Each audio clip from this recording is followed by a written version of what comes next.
साथियों, जैसा कि आप सभी जानते हैं कि यूक्रेन और रूस के बीच में महायुद्ध चल रहा है। ऐसे में वहाँ पे भारत के कई छात्र फंसे हुए थे जिन्हें वहाँ से निकाला गया। कुछ छात्र अभी भी वहाँ पे फंसे हुए हैं। ये बहुत ही दुख की बात है कि हमारे सरकार की तरफ से उन छात्रों को किसी प्रकार की कोई मदद नहीं दी गई, लेकिन छात्र जो है वहाँ से निकाले गए और बड़ी मुश्किल से निकल कर के आए। वैसे ही एक छात्र आज हमारे साथ जुड़ी हुई हैं जो कि यूक्रेन में रह के पढ़ाई कर रही थी, कुमारी चांदनी, जो कि अभी अभी जो है वहाँ से आई हैं और हम पूरी बातें इनसे जानेंगे। चांदनी जी, बहुत बहुत स्वागत है आपका। और हमें बहुत अच्छा लगा आपसे मिल करके, और यहाँ पे हम आए आपसे ख़ास तौर आपसे मिलने के लिए। तो आप हमें ये बताएं कि आप वहाँ पे कब से रह रही थी? मुझे वहाँ पे रहते 2.5 साल हो चुके हैं। 2.5 साल हो चुके हैं। आप वहाँ से किस चीज़ की पढ़ाई कर रही थी? मैं वहाँ से MBBS कर रही थी। जी। तो अभी ये जो युद्ध चल रहा था वहाँ पे, अभी भी चल ही रहा है। तो ये आप वहाँ पे कैसे बाहर आई? मतलब जब वो आप वहाँ पे थी तभी युद्ध शुरू हो चुका था? हाँ। आप वहाँ से आज ही लौटी हैं? हाँ, नहीं, मैं वहाँ से पहले लौट गई थी। मैं थोड़ी दिन दिल्ली में रुकी हुई थी, अपने जी। दोस्तों का इंतज़ार कर रही थी जो वहाँ पे भी फंसे हुए हैं। जी। तो अभी कुछ दोस्त अभी आपके वहाँ फंसे हुए हैं। हाँ। तो मैं आपसे एक चीज़ जानना चाहूँगा कि ये भारत सरकार की तरफ से जो बोला जा रहा था कि छात्रों को सुरक्षित लाया जा रहा है और छात्रों के लिए ऐसी ऐसी व्यवस्थाएं की जा रही हैं, तो मैं जानना चाहूँगा कि आपको क्या सुविधा मिली है सरकार की तरफ से? सरकार की तरफ से मुफ्त एयरलाइन।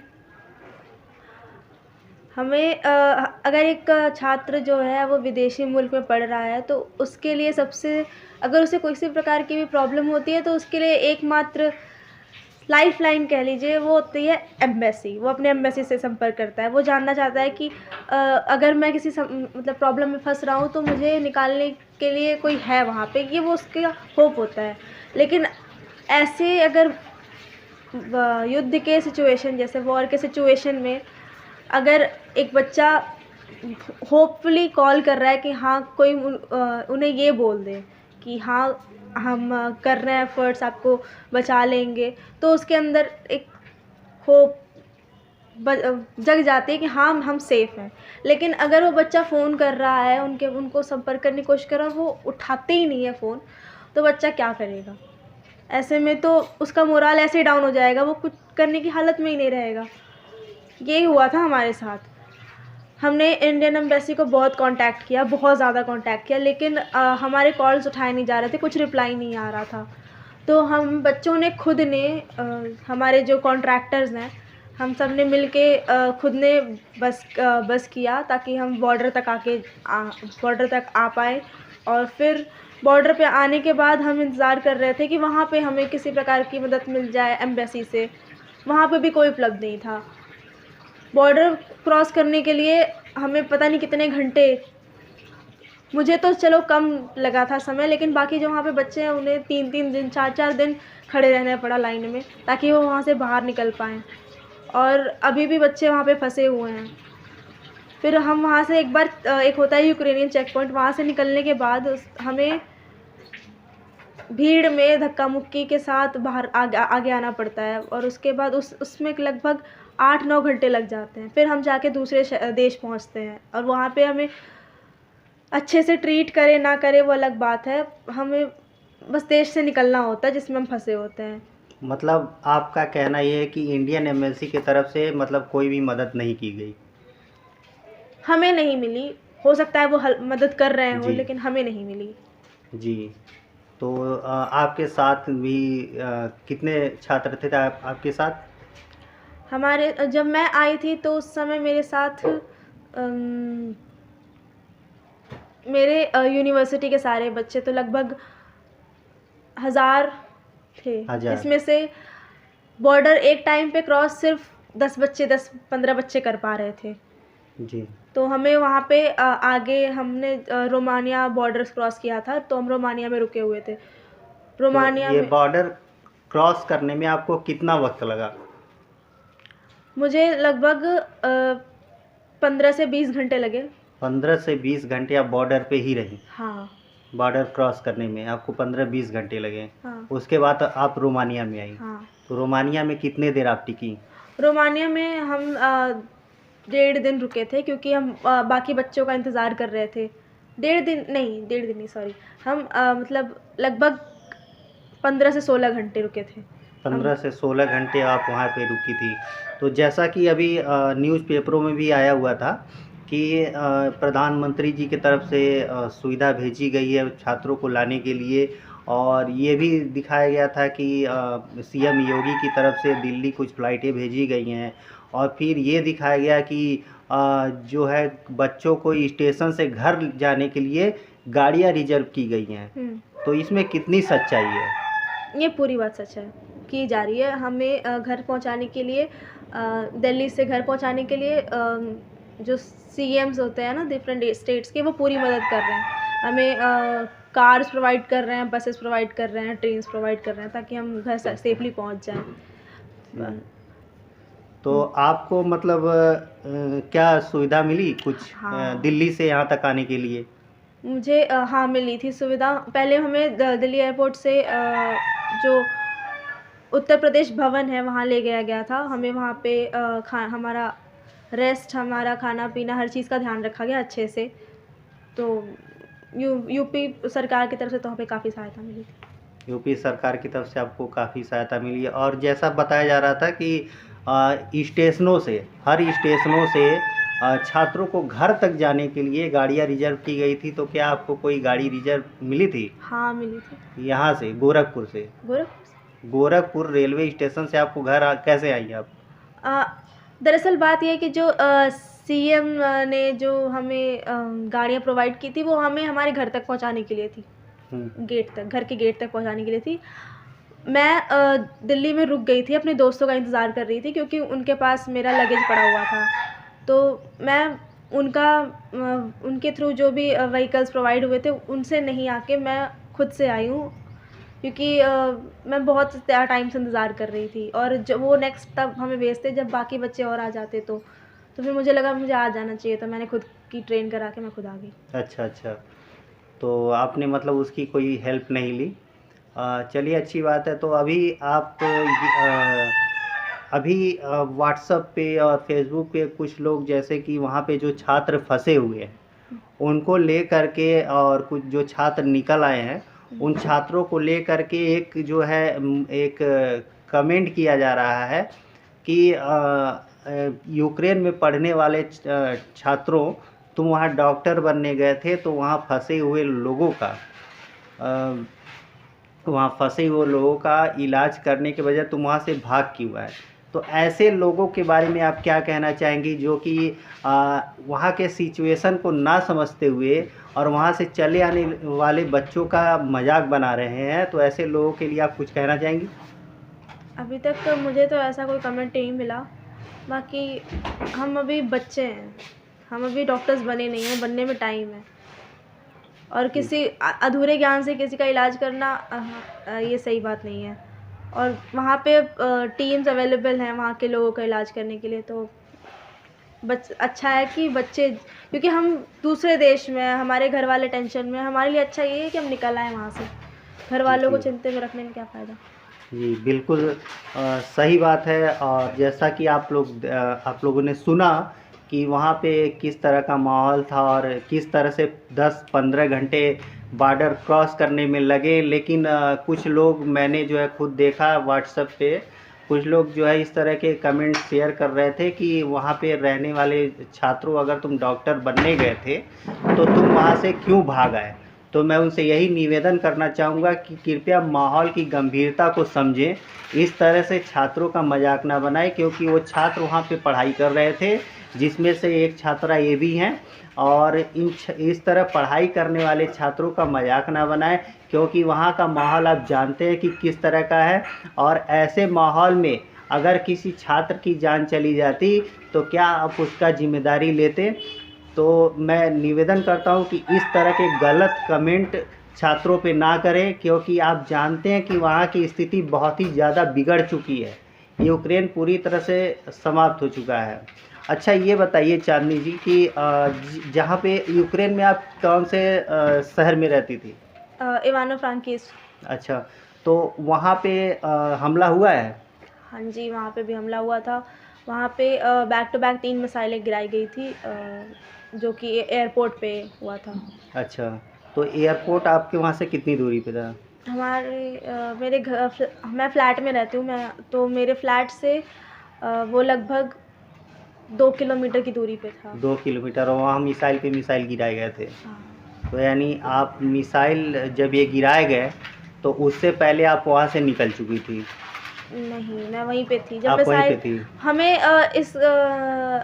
मतलब मुद्दे पे इतना गंभीरता से सोचने के लिए ज़रूरत नहीं थी। हमें लगा कि जो रशियन मिलिट्री है वो मतलब हाँ, ईस्ट को इन्वेड कर रही है, तो वेस्ट सेफ है, अभी हम हाँ। सेफ हैं। पर सबसे पहली जो मिसाइल गिरी वो वेस्ट पे ही गिर गई। जी। तो चलिए, हाल फिलहाल आप अभी घर पहुंच चुकी हैं, तो अभी आपको घर आकर के कैसा लग रहा है? हाँ, मुझे बहुत राहत मिल रही है, पर मैं बस उन लोगों के लिए चिंतित हूँ जो अभी भी वहाँ पे फंसे हुए हैं, क्योंकि अच्छा। उनमें से बहुत सारे मेरे दोस्त हैं जो मेरे साथ पढ़ते हैं। कुछ तो खार्किव में भी हैं, और खार्किव की स्थिति बिल्कुल सही नहीं है। तो अभी आप मैं चाहूँगा कि आप अपने पूरे परिवार वालों से मिलवाएं हमारे दर्शकों को। अ, हम आपके परिवार से मिले, जाने कि उन्हें कैसा फील हो रहा है कि आप वहाँ से सुरक्षित वापस आ गई। तो अभी जैसा कि ये आपकी मम्मी जी हैं, तो बहुत बहुत स्वागत है आपका। और ये हम जानना चाहते हैं कि आपकी बेटी वहाँ से आ गई, तो आपको अभी कैसा महसूस हो रहा है, कैसा लग रहा है? बहुत अच्छा लग रहा है। हम आ, यही प्रार्थना करते हैं कि वहाँ जितने बच्चे फंसे हैं सारे बच्चे वो आ जाए अपने गार्जियन के पास। जिस तरीके से मेरी बच्ची सुरक्षित चली आई है, हमको बहुत खुशी है। उसी तरीके से हर एक बच्चे गार्जियन के बच्चे उनके पास चले आएँ। इसके पहले, मतलब जब तक ये वहाँ पे फंसी हुई थी, तब तक तो आप लोग पूरे मतलब चिंता में रहे होंगे? हम लोग का तो जान निकल रहा था कि क्या हो रहा, बच्चों के साथ कैसे हैं कैसे नहीं हैं, कहाँ पे हैं कहाँ नहीं हैं, सुरक्षित हैं कि नहीं हैं। बहुत ज़्यादा हम लोग को डर था क्या होगा क्या नहीं होगा। हाल फिलहाल चलिए, अच्छी बात है कि ये वहाँ से सुरक्षित निकल आई, हाँ। तो ये बहुत अच्छी बात है। और अभी आप लोग आशा करते हैं कि अभी अच्छे से रहें, और हम लोग भी दुआ कर यही कर रहे हैं कि जल्द से जल्द जो है ये युद्ध ख़त्म हो, क्योंकि ये अच्छी बात नहीं है कि इस तरह से दो देश आपस में लड़ रहे हैं और इसमें जो है बेकसूर मारे जा रहे हैं। ये बिल्कुल अच्छी बात नहीं है, और सरकार भी इसमें क्या कर रही है कुछ समझ में नहीं आ रहा है। लेकिन जहाँ तक मेरी जानकारी है कि मुझे नहीं लगता कि ज़्यादातर छात्रों को सरकार से कुछ ये भारतीय सरकार से कुछ जो है हेल्प मिली हो। मुझे ऐसा तो नहीं लगता, लेकिन इन्होंने बताया कि हमें मिली है, तो ये बहुत अच्छी बात है। तो आपको मतलब पूरी सहायता मिली है भारत सरकार की तरफ से? हम बस उम्मीद करते थे कि जब हम परेशान होके एम्बेसी को कॉल करते हैं तो कोई हमारी कॉल उठा के हमें ये बता दे कि तुम किस स्टेट में हो, तुम्हें अभी क्या करने की ज़रूरत है। हमें बस एक गाइडेंस की ज़रूरत थी जो हमें नहीं मिली वहाँ पे। अच्छा, अच्छा। गाइडेंस चाहिए थी। ऐसे ही जो बच्चे वहाँ पे फंसे हुए हैं, हम वेस्ट में थे, हमें निकालना हाँ ज़रूरी था, पर इतना नहीं था जितना जो ईस्ट में खार्किव की जैसे स्टेट्स में फंसे हुए बच्चे उन्हें निकालना ज़रूरी था। उनके पास प्रॉपर फूड नहीं है, प्रॉपर सप्लाइज़ नहीं है, वो बंकर्स में बैठे रहते हैं चौबीसों घंटे। उनमें से एक की कर्नाटका के एक नवीन उनकी मौत होगी इस क्रॉस फायर में जो रशिया मिलिट्री और यूक्रेन के बीच हुई थी। और वहाँ पे मेरे और भी बहुत सारे दोस्त हैं जो बंकर्स में छुपे हुए हैं, क्योंकि उनके पास बाहर निकलने का कोई साधन नहीं है। हाँ, अब सुनने में आ रहा है कि उनके लिए ट्रेन्स अरेंज हो गई हैं। भगवान का शुक्र है कि अगर वो सही सलामत वापस आ जाए, बस यही चाहती हूँ। जी। तो लगभग अभी वहाँ कितने छात्र फंसे होंगे? अब हम तो कुल 20,000 से 25,000 छात्र हैं वहाँ पे, और ऐसा सरकार दावा कर रही है कि 12,000 को उन्होंने निकाल दिया है। मतलब मुझे तो नहीं लगता कि 12,000 निकाले जा चुके हैं, पर ऐसा सरकार बोल रही है कि 12,000 निकाले जा चुके हैं। तो उस हिसाब से 8,000 फंसे हुए हैं वहाँ पे। अच्छा अच्छा। तो अब उस हिसाब से ये सरकार के हिसाब से है कि 8,000 फंसे हुए हैं, लेकिन आप तो वहाँ पे जो है आप खुद वहाँ पे थी और आप खुद वहाँ से अभी आई हैं, आज सुबह ही आई हैं आप, तो आप तो आपने सब कुछ आंखों देखा है, तो हम आंखों देखी बातों पे यकीन करेंगे, ना कि जो रिपोर्ट दिखाई जा रही है उस पर हम यकीन करेंगे। तो आपके हिसाब से कितने छात्र अभी फंसे होंगे समथिंग? हम 4 बॉर्डर मतलब एग्ज़िट पॉइंट से 4 बॉर्डर्स थे। तो हम तो रोमानिया से निकले, उसके अलावा एक स्लोवाकिया बॉर्डर, उसके अलावा एक हंगरी बॉर्डर और एक पोलैंड बॉर्डर, ये 3 बॉर्डर्स और हैं। बच्चे इन चारों बॉर्डर से निकल रहे हैं। हाँ, जिस समय मैं निकली थी उस समय वहाँ पे भीड़ कम थी, वहाँ पे बच्चे कम थे, लेकिन उसके बाद वहाँ पे हज़ारों लोगों की भीड़ इकट्ठी हो गई और उन्हें निकालने में दिक्कत हो रही थी, क्योंकि वहाँ से यूक्रेनियंस को भी निकालना था, जो यूक्रेन छोड़ के जाना चाहते हैं उन्हें भी निकालना था, नाइजीरियंस, पॉलिश, जितने भी अलग अलग देश के बच्चे हैं सबको निकालना था। तो उसमें बहुत समय लग रहा था और उसी समय वहाँ पे रोमानिया बॉर्डर की बात कर रही हूँ, वहाँ पे स्नोफॉल स्टार्ट हो गया। एक तो वहाँ पे टेम्परेचर बहुत कम थी जब हम निकलने वाले थे, ठंड में बच्चे वहाँ पे भूखे प्यासे बिना नेटवर्क बिना सिम के वहाँ पे बैठे थे और उस समय हमें एक गाइडेंस की ज़रूरत थी जो हमें नहीं मिल रही थी। हमें हर टाइम बस यही खलिश थी कि वहाँ पे हमें गाइडेंस की ज़रूरत है कि हम कैसे निकले। हमें यूक्रेन में जो इंडियन एम्बेसी है उससे कोई मदद नहीं मिली, किसी ने हमारा फ़ोन नहीं उठाया, किसी ने हमें कुछ नहीं बताया कि हमें क्या करना चाहिए आगे। अच्छा, तो यानी कि आपकी जो भी मदद हुई वहाँ के लोकल लोगों ने की? हाँ जी, बहुत बहुत शुक्रिया, हम यही जानना चाह रहे थे। और इंडियन एम्बेसी की तरफ से आपको कुछ भी मदद नहीं मिली है, आप तो वहाँ से खुद से निकले? मैं ये नहीं कह रही कि बिल्कुल मदद नहीं की हो। जी जब हमें मदद की ज़रूरत वैसे कुछ ख़ास थी भी नहीं, जिन्हें मदद की ज़रूरत थी उनके पास पहुँचानी ज़्यादा ज़रूरी थी। हम निकले पर उस टाइम हमें किसी ने गाइड नहीं किया, हमें जब मदद की ज़रूरत थी उस टाइम हमारा फ़ोन नहीं उठाया गया, हमें नहीं मिली मदद। बाकी बच्चों को हो सकता है मिली हो पर हमें नहीं मिली। जी। तो आपके साथ में और भी बच्चे होंगे जिनको मदद नहीं मिली है? हम जो हमारे साथ आए उन्हें तो नहीं मिली, हम सारे इकट्ठे थे, हमें नहीं मिली। तो अभी न्यूज़पेपर में दिया गया था कि आपके साथ कोई वैशाली नाम की छात्रा थी? हाँ, वो तो मेरे उनको सेम यूनिवर्सिटी से थी। जी, तो उनको वहाँ से सरकार द्वारा गाड़ी करके भेजा गया है? हाँ जी, वो कहाँ की रहने वाली हैं वो? गोरखपुर की। गोरखपुर की, तो वो गोरखपुर आ चुकी हैं? हाँ, वो कब आई? वो कल शाम को आई। कल शाम को। वो कैसे आई वहाँ से? वहाँ से यूपी गवर्नमेंट जो यूपी स्टूडेंट्स को देखने यूपी के स्टूडेंट्स को देखने वाले लोग थे, जी उन्होंने कार प्रोवाइड की थी, जी तो वो कार से आई थी। मैं कार से नहीं आ सकती थी क्योंकि मुझे मोशन सिकनेस और क्लॉस्ट्रोफोबिया है, तो मैं कार से नहीं आ सकती थी, तो मुझे एक बड़ा स्पेस चाहिए था आने के लिए। ओह, तो ओके। मैंने प्रेफर किया था कि या तो मैं फ़्लाइट से आ जाऊँ या तो मैं ट्रेन से आ जाऊँ, तो मैं ट्रेन से आ गई। जी, चलिए, बहुत अच्छा लगा। और मैं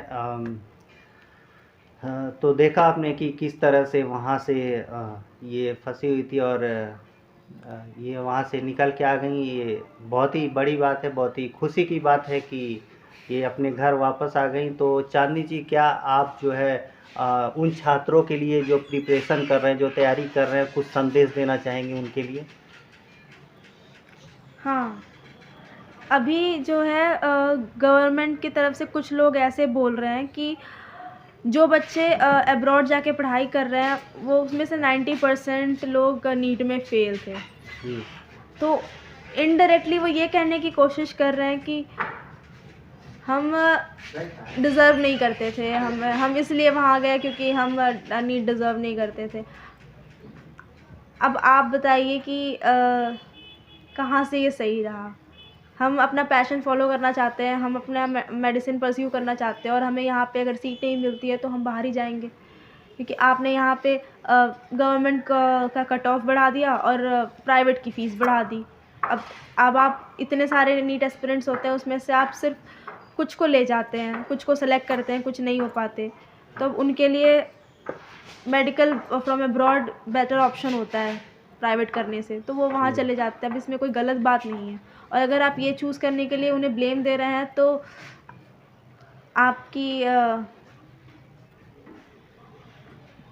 आपका दिमाग सही नहीं है।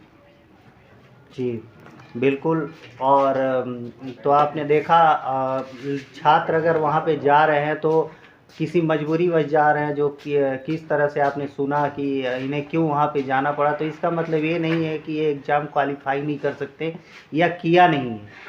तो मैं उन लोगों से निवेदन करता हूँ जो झूठ-मूठ में अफ़वाह फैलाते हैं और झूठ-मूठ में जो है वहाँ रहने वाले छात्रों के को मज़ाक में ले रहे हैं या मज़ाक बना रहे हैं उनका, तो कृपया ऐसा ना करें। आप भी एक स्टूडेंट हैं और ये जो हमारा संगठन है छात्र एकता संगठन, हर छात्रों के साथ में है।